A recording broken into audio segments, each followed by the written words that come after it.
环视了。嗨，大家好，是我啦，徐薇老师教大家讲客家话喽。今天我们说到101大楼要怎么去呢？请问去一人一大楼，爱坐几多路茶？请问就是请问，请问一人一大楼就是101大楼，一人一会念了吗？一人一大楼大楼。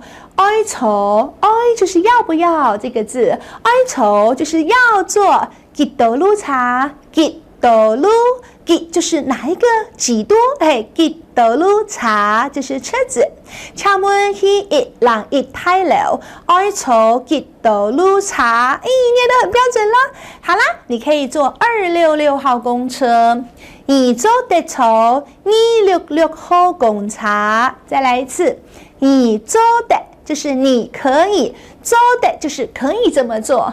你做的坐就是做，很好。然后266，你66，对了，很好。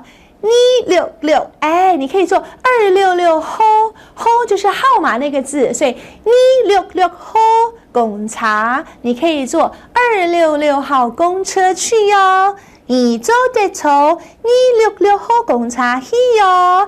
我们可以再示范演出哦。请问，坐一人一大楼，要坐几多路茶呢？你坐的坐266号公车。是噻。还记得101大楼怎么说吗？一人一大楼。安子噻，要认真学习哦。拜拜。